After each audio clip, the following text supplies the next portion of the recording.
My girlfriend said she loved me, but she wanted to explore her options. I simply smiled and walked away. A month later, she called me at midnight, sobbing. The man she chose over me had just broken her the way she broke me. Emily and I met during our college years at Northwestern University. She was a vibrant, ambitious woman with a passion for art, while I was a business major with dreams of climbing the corporate ladder. Our worlds collided at a mutual friend's party, and from that moment, we were inseparable. We dated throughout college and moved in together shortly after graduation. Our relationship spanned nearly a decade, filled with shared dreams, adventures, and the usual ups and downs. As we settled into our careers, I noticed a change in Emily. She became more distant, often engrossed in her phone or staying late at her gallery. Our conversations dwindled, and the warmth we once shared seemed to fade. I attributed it to the stresses of adulthood, believing it was just a phase. One evening, as we sat on our balcony overlooking the city, Emily turned to me with a serious expression. "I need to talk to you about something," she began, her voice trembling. My heart raced, fearing the worst. "I feel like I've missed out on experiences by being in a long-term relationship. I think we should take a break," she confessed. I was stunned. We had built a life together, and now she wanted to explore her options? I felt a mix of anger, sadness, and betrayal. "If that's what you need," I replied calmly, masking the storm brewing inside me. Emily moved out the following week, leaving our apartment eerily quiet. I immersed myself in work, trying to fill the void she left behind. Friends and family offered support, but the pain was overwhelming. A month later, around midnight, my phone rang. It was Emily, her voice choked with sobs. "He left me," she cried. Through her tears, she explained that the man she had chosen over me had ended things abruptly, leaving her heartbroken. As I listened to her, I realized that while she sought something new, I had been here all along, offering unwavering support and love. Her quest for freedom led her to a painful lesson. Emily wanted to reconcile, but I knew our chapter had ended. I wished her well and focused on rebuilding my life. The experience taught me the importance of self-worth and the unpredictability of life. Life doesn't always go as planned, but every experience molds us into who we are meant to be. While Emily's departure was painful, it opened the door to new opportunities and personal growth. For anyone going through a similar situation, remember, sometimes, letting go is the first step toward finding yourself. When Emily called that night crying, I'll be honest, I wasn't sure whether to feel sorry for her or angry all over again. She sounded completely wrecked. She said the guy she left me for, his name was Bryce, had been charming at first, took her on wild nights, said all the right things, made her feel alive. But then it changed. He started flaking on her, ignoring her calls, texting her late at night like she was some backup plan, not a person.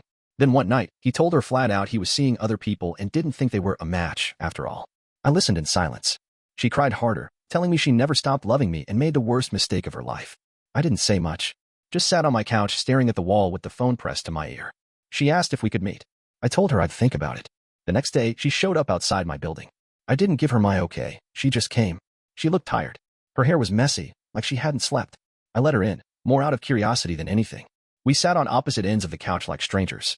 She poured her heart out, said she wanted another shot, said she had been stupid, said she thought she needed freedom, but all she found was loneliness. She started crying again, telling me she missed me, missed us. Then she tried to hold my hand. I pulled away. I told her, plain and simple, I don't know who you are anymore. That hurt her. I could see it, but I meant it. The woman who broke my heart wasn't the same one I built a life with for almost 10 years. I told her I needed time. But here's where things got messy. 2 days after that, I got a message on Instagram from a girl I didn't know. Her name was Claire. She said, "Hey, I'm sorry to message you out of the blue. I think we need to talk. It's about Emily." At first, I thought it was spam, but something about the message felt serious. So I responded. What Claire told me next turned my stomach. Claire was Bryce's ex. And apparently, Emily had been talking to Bryce before she and I broke up. Like, months before. She showed me screenshots. Messages between Emily and Bryce going back weeks before that night on the balcony. The flirting. The plans to meet up. The lies. She had even met him for drinks while I thought she was working late. I felt sick. Everything Emily told me was a lie. She didn't just need space. She had been cheating. She left me because she thought she had something better lined up. And when it blew up in her face, she came crawling back. I didn't answer Emily's texts for days. I needed to process. I didn't know whether to confront her or just walk away forever. Then she showed up again. This time, she looked nervous. I let her in. I asked her if there was anything else she hadn't told me. She hesitated. Then she said, "There's one more thing."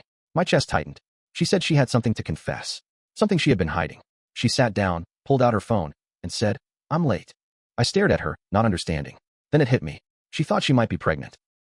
I didn't even know what to say. I asked if it was mine. She said she didn't know. She broke down crying again, saying she had only been with Bryce once before she moved out, and she didn't think it was him. But she wasn't sure. Now I was sitting there with 10 years of my life shattered, a cheating ex maybe pregnant, and no clear answers. And then 2 days later, I saw Bryce. At a bar. With another girl. Not Claire. Not Emily. Someone new. I watched him for a moment before I walked up to him. I asked if he remembered me. He looked confused at first, then smirked. Said, you're that guy. I didn't punch him. I wanted to. Instead, I asked him, did she tell you she might be pregnant? His face went pale. So yeah, that's where I'm at now. No ending yet. Just sitting in this storm, waiting for the next twist. Want me to keep going? So yeah, I dropped that bomb on Bryce at the bar. He looked like someone had sucker punched him. I didn't stick around to watch him process it. I walked away, left him sitting there with his overpriced drink and whatever girl he was charming that night. But I knew he was going to call her. Emily texted me the next morning. Did you talk to him? I didn't reply. She called me that evening, voice shaking. Said Bryce had shown up at her apartment demanding answers. Said he accused her of trying to trap him. Apparently, Bryce thought she'd planned the whole thing to keep him around. Typical.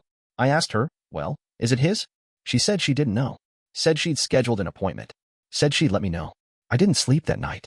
Now, this is where things started getting weird. A few days later, Claire, Bryce's ex, messaged me again. She said, you might want to know this. I think Emily and Bryce were still talking even after she came back crying to you. I was stunned. Claire said she had a friend who saw them together. A coffee shop in Wicker Park. Just last week. I didn't want to believe it. But I couldn't ignore it either. I texted Emily and asked her straight up, are you still talking to him? She replied instantly, no, I swear. Why would I? So I tested it. I asked, then why did someone see you with him last week? There was a long pause. Then she called me. She was quiet at first. Then she said, I needed closure. Closure. That word again. Like our relationship was some unfinished business and not 10 years of our lives. I was done.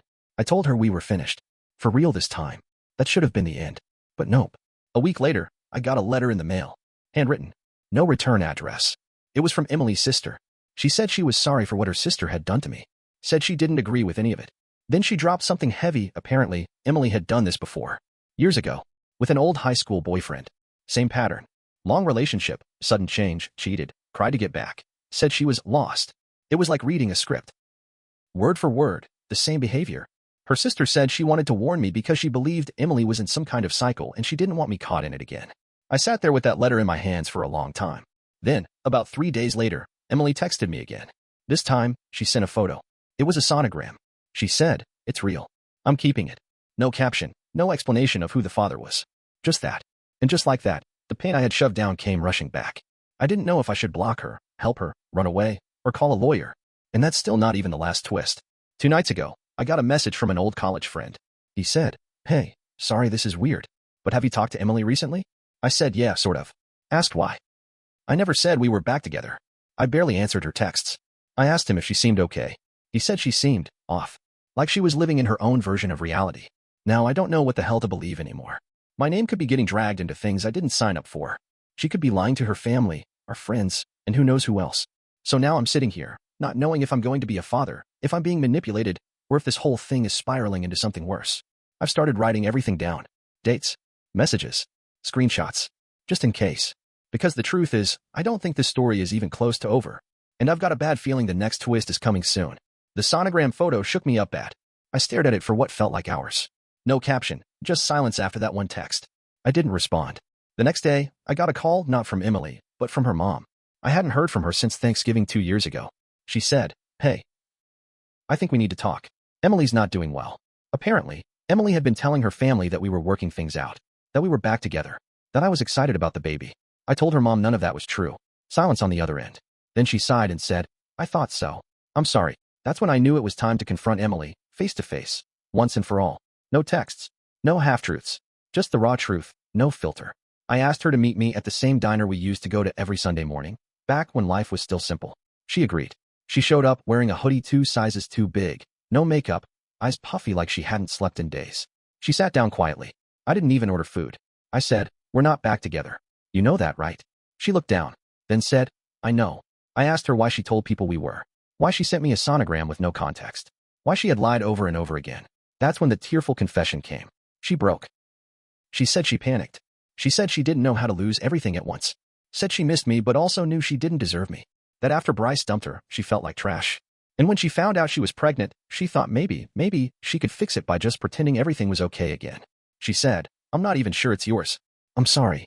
That word, sorry, hit like a slap. People at the next table were starting to glance over. She was crying now, full on sobbing, head in her hands. The waitress came by and asked if everything was okay. I just nodded. Then I stood up.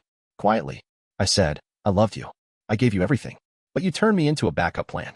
And now you're crying because your lie didn't work out the way you wanted. She begged me not to leave. She said she needed me. I said, no. You need the idea of me, not me. And I walked out. The fallout hit fast. Her sister messaged me, apologized again. Said Emily had gone to stay with their parents for a while. Said she was seeing someone about her mental health. Claire, Bryce's ex, sent me one last message too. Just said, hope you're okay. You didn't deserve any of that. I guess I didn't. I took time off work. Deleted old photos. Unfollowed people we both knew. I kept the sonogram in a drawer. Didn't toss it. Just couldn't. Weeks passed. Then I got the paternity test result in the mail. Not mine. I stood in my kitchen, holding that letter, feeling everything and nothing all at once. I wasn't going to be a dad. And I wasn't ever going to be hers again either. That night, I took a long walk through downtown Chicago. Just thinking. Letting the wind slap my face, feeling the cold, real and honest. I realized I wasn't angry anymore. I was just free. It didn't feel like a victory. It didn't feel like revenge. It felt like peace. Emily's story with me was over. Messy, tragic, maybe even avoidable, but over. And me? I'm moving forward. Not sure where yet, but not backward. I didn't get the girl. I didn't get revenge. I didn't even get justice. But I got my life back. And this time, I'm keeping it.